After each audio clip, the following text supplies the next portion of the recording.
Hai semuanya, gimana kabar kalian? Semoga selalu dalam keadaan baik. Jadi welcome back teman-teman di segmen analisa pagi dan seperti biasa di segmen kali ini kita akan mengulas lagi untuk update news dan juga pergerakan dari market khususnya market Bitcoin. Teman-teman, hari ini kita berada di tanggal 13 Oktober 2023. Market masih dalam posisi fear ya, di mana beberapa sentimen memang menunjukkan tren yang negatif untuk market. Kita akan langsung masuk ke pembahasannya dari kalender ekonomi. Di perdagangan kemarin kita udah dapat banyak data, khususnya data soal inflasi untuk Amerika Serikat. Ya, kemarin juga ada data soal manufacturing untuk Inggris dan overall semuanya negatif ya. Jadi ekonomi Inggris itu dalam posisi yang kurang begitu baik. Dan data yang penting kemarin itu adalah ya ini teman-teman, soal core CPI serta CPI dari Amerika Serikat. Hasilnya bagaimana? Jika kita lihat dari core CPI year on year dari Amerika Serikat menunjukkan tren penurunan. Nah, data core ini adalah data yang tidak menghitung makanan serta energi. Artinya adalah inflasi secara inti itu turun, teman-teman. Dari 4,3% turun menjadi 4,1%. Which is ini sebenarnya bagus ya, secara year on year. Kemudian data CPI-nya justru stagnan nih, stabil di kisaran harga 3,7%. Dan data kemarin menunjukkan posisi yang tetap. Padahal dari konsensus menginginkan kalau inflasinya turun 0,1%, tapi tidak terjadi. Kemudian kemarin juga ada data soal initial jobless claim. Itu juga mengalami tren stagnan, teman-teman. Dari data yang lain juga ada data soal crude oil inventory ya. Itu masih dalam posisi yang cukup kuat. By the way, berita terbaru katanya OPEC mau meningkatkan produksi minyak mereka. Jadi teman-teman, saat ini posisi daripada harga energi sudah naik ya, sudah tinggi. Dan ini butuh distabilkan nih. Kalau jumlah produksinya dinaikkan, otomatis bisa menstabilkan harga dari minyak. Apalagi kabarnya pada masa kemarau ini banyak tuh sungai-sungai yang kering. Kemudian juga terusan Panama juga kemarin dikabarkan kesulitan air, teman-teman. Jadi terusannya surut ya, sehingga kalau kapal mau nyebrang itu bertahap dan juga lama banget, membutuhkan waktu yang lama banget. Nah, ini menyebabkan keterlambatan distribusi barang.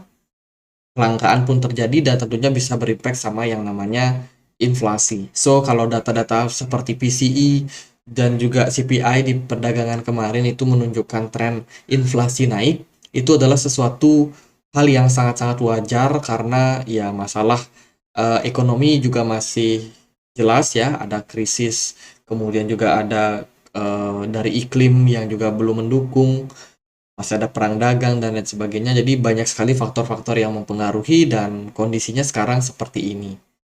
Namun kalau teman-teman perhatikan dari data-data, sebenarnya sih apa yang terjadi dalam posisi sekarang itu nggak mengkhawatirkan banget.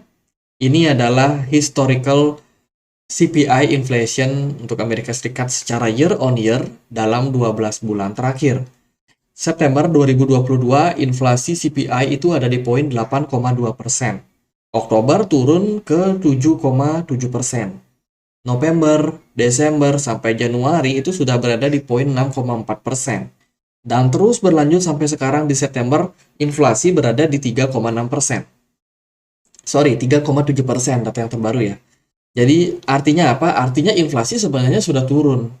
Tapi makin ke sini, turunnya itu nggak se ekstrim seperti waktu di awal-awal The Fed menaikkan suku bunga. Jadi artinya adalah memang inflasi masih tinggi, belum sesuai dengan atau belum dekat banget sama target dari The Fed. Namun, kalau kita lihat dari progresnya, sebenarnya inflasi turun kok, teman-teman. Jadi sudah terjadi keterlambatan nih, keterlambatan recovery apa namanya ekonomi ya. Jadi ekonomi masih slow down, sedikit recover tapi slow down banget. Dan ya sebenarnya data-data kemarin sih tidak terlalu mengkhawatirkan kalau kita melihat dari big picture. Tapi kan media kadang-kadang, wah ini inflasi masih tinggi dan lain sebagainya. Sebenarnya inflasi sudah mengarah ke arah yang lebih baik kok.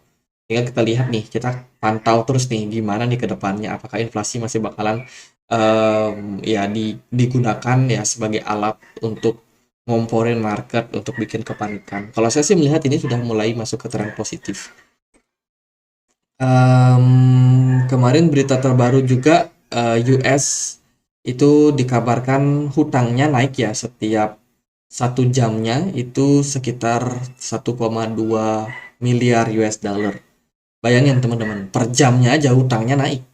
Ini dicatat selama 19 hari terakhir ya. Jadi bisa dibilang hutang Amerika Serikat ini bisa sangat-sangat tinggi seperti sekarang ini disebabkan karena kemarin mereka sudah menaikkan yang namanya debt ceiling, teman-teman, atau debt limit. Ya, jadi mereka bisa ngutang lebih banyak lagi. Wah, Amerika Serikat ini parah banget, teman-teman. Saat ekonominya parah seperti ini, terjadi perang di Timur Tengah, mereka masih sempat-sempatnya mengirim bantuan untuk Israel. Jadi bisa dibilang kekuatan dolar ini benar-benar memberikan impact nih terhadap posisi dari Amerika Serikat yang ya, suka-suka aja, teman-teman. Itu sih dari pemberitaan ya. Terus kalau kita perhatikan dari berita yang lain, itu ada dari Star Arena. Ini Star Arena dikabarkan baru aja merecover dana kehilangan ya. Sebelumnya mereka itu dikabarkan kena hack, teman-teman. Beberapa dana itu diambil ya oleh hacker. Itu sekitar 266.000 AVAX. Tapi sekarang sudah berhasil di recover 90%-nya. Which is ini sebenarnya kabar yang baik buat sosial media Star Arena ini. Kemudian kemarin, dini hari kemarin itu ada member FOMC yang speech. Kalau kita lihat dari kalender ekonomi, pagi hari kemarin, mana nih? Pagi hari kemarin itu ada speech ya, FOMC meeting speech, teman-teman. Dan ini adalah teksnya, udah kita dapetin, dan kita langsung aja masuk ke kesimpulannya. Jadi indikator-indikator terkini menunjukkan bahwa aktivitas ekonomi telah berkembang dengan kecepatan yang solid. Peningkatan lapangan kerja telah melambat dan dalam beberapa bulan terakhir itu sangat-sangat kuat. Namun tingkat pengangguran masih cenderung rendah dan inflasi tetap tinggi. Artinya adalah Fed itu pengen banget penganggurannya naik, teman-teman. Dan sistem perbankan Amerika Serikat dikabarkan itu masih tangguh. Kondisi kredit masih lebih ketat, teman-teman, khususnya untuk rumah tangga dan juga dunia usaha yang kemungkinan akan membebani aktivitas ekonomi, lapangan kerja, serta inflasi. Besarnya dampak ini masih belum dapat dipastikan. Komite dapat sangat memperhatikan resiko inflasi.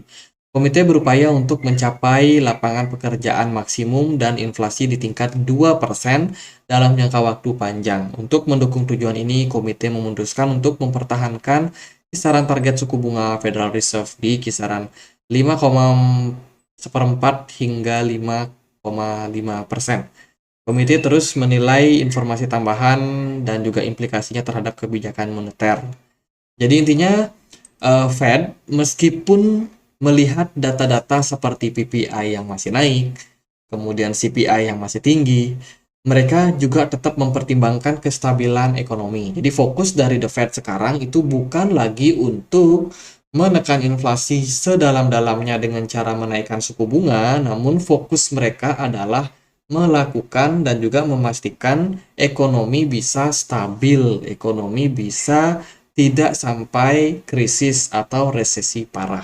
Jadi fokus Fed kalau kita lihat dari pidatonya itu adalah yaitu, teman-teman. Jadi keputusan dari meeting kemarin itu adalah untuk membuat ekonomi, memastikan ekonomi stabil sekaligus menurunkan suku bunga. Artinya apa? Artinya tidak ada nada hawkish.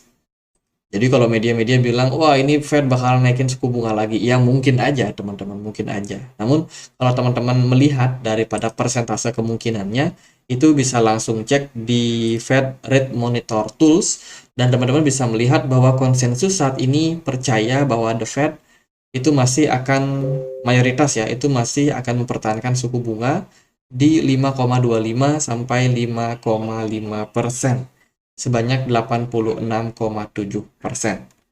Jadi menurut saya masih posisi aman, kecuali nanti kalau ada data-data ekonomi yang menunjukkan inflasi tinggi lagi, The Fed bisa aja hawkish, ya bisa aja suku bunga naik. Namun kalau kita merujuk sama pidatonya yang tadi, Fed itu lebih kayak fokus untuk kestabilan ekonominya.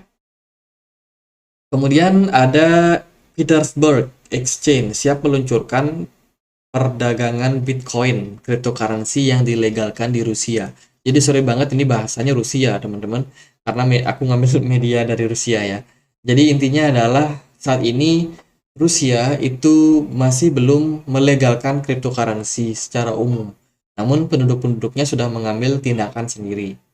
Ya tentu saja meskipun belum diregulasi, namun kan akses itu bisa ya didapatkan dengan gampang oleh para penduduk di sana dengan mudah, apalagi ada internet yang super kecepatannya super tinggi. Para miners pun juga sudah banyak di Rusia, namun regulasi ini masih belum selesai nih. Nah, bila mana regulasinya eh, selesai atau sudah rampung, maka ya exchange-exchange di sana akan berkembang, teman-teman. Exchange-exchange lokalnya akan sangat-sangat berkembang. Itu dari beberapa data ya. Kemudian ya ini berita-berita di media lah, teman-teman, soal hawkishnya Fed yang menurut saya sih masih stabil-stabil aja untuk saat ini. Ya semoga demikian lah. Karena kalau hawkish lagi ya ngeri juga, teman-teman. Nah, di perdagangan kemarin indeks dolar itu menguat, teman-teman, disebabkan karena dari data inflasi menunjukkan memang masih cenderung tinggi. Pergerakan smart money pun juga masih masuk. Namun hati-hati, dari MACD ini udah menunjukkan posisi dead cross kemarin dan saat ini masuk ke tahap koreksi. Saya rasa sih di XY kemungkinan ya ini kemungkinan bakalan berpeluang untuk sideways di atas level 26.000, sorry, 106, 106 dolar. DXY kemarin naik ngepam, kemudian dari gold itu nyungsep lagi, teman-teman, setelah kenaikan yang terjadi dalam 1 2 3 4 5 hari terakhir. Gold akhirnya menurun. Kemudian kalau kita lihat dari S&P 500 kemarin turun sekitar 0,5%. Ini mereka belum tutup gap penuh ya, belum tutup gap, udah turun-turun aja. Bitcoin kemarin turun tipis, teman-teman, dan sekarang potensinya sangat-sangat mengkhawatirkan. Saya sih melihat ya seperti ini. Apapun yang terjadi pada DXY, apakah DXY bakalan naik atau turun, mungkin saja Bitcoinnya nggak akan terlalu ngefek, teman-teman. Saya rasa tren pada Bitcoin ini masih didominasi oleh bearish. Dilihat dari smart money yang kosong, volume perdagangan yang mengecil, kemudian dari MACD udah memberikan sinyal dead cross. Kemudian juga dari posisi pergerakan Bitcoin ini ada kecenderungan membentuk yang namanya ascending triangle. Ya teman-teman pasti udah tahu, sorry, bukan ascending triangle tapi ascending channel ya. Ascending channel. Nah, ini adalah pola yang kayak gini, guys. Jadi dia bergerak dalam sebuah channel yang cenderung meningkat, tapi kalau kita perhatikan ketika dia sudah breakdown justru trennya mengarahkan ke fase koreksi. Jadi ini kurang lebih terjadi juga pada Bitcoin di mana trennya cenderung naik sejak September kemarin naik ya. Tapi ini udah mulai ada tanda-tanda breakdown, guys. So, dengan potensi seperti ini, maka kita bisa melihat nih kemungkinan yang lebih besar untuk Bitcoin mengalami fase penurunan. Untuk targetnya, level support ada di kisaran 25.000. Level support yang sangat-sangat kuat, teman-teman. Jadi untuk saat ini, saya rasa Bitcoin masih akan benar-benar struggle. Apakah beneran bisa turun atau enggak? Ya, kemungkinan besar kalau bagi saya sih, kemungkinan ya, itu didominasi oleh seller lah untuk saat ini. BTC dominance di perdagangan kemarin sempat menguat juga nih, teman-teman, sempat menguat lagi dan sekarang posisinya berada di poin 2000. Beberapa altcoin tertekan parah ya, ada Elis nih yang agak ngelawan arus. Aspa juga ya sedikit ada perlawanan tapi nggak gimana-gimana. Yang lain terkapar semua. Ya gitu sih, teman-teman. Jadi untuk saat ini gitu aja buat update Bitcoin. Overall pergerakan market masih belum terlalu baik, ya kan. Perang masih terus berlangsung, kita masih abu-abu banget sama banyak data, teman-teman. Ada banyak blind spot yang kita nggak bisa dapetin. Di perdagangan hari ini akan ada rilis data soal CPI atau inflasi dari China. Dari Uni Eropa akan ada data soal export price index, kemudian IMF akan ada meeting. Ya itu sih beberapa data penting yang mungkin nggak akan terlalu memberikan impact yang sangat-sangat luar biasa ke market. Kita tunggu minggu depan ada news apa, teman-teman. Jadi video kali ini gitu aja. Semoga bisa bermanfaat dan bila mana ada pertanyaan lain, ada kalian buat dibahas, kalian bisa tulis langsung di kolom komentar. Kita juga punya komunitas diskusi di Telegram buat teman-teman yang mau join. Linknya ada di kolom deskripsi. Gitu aja. Akhir kata saya Andre. Makasih.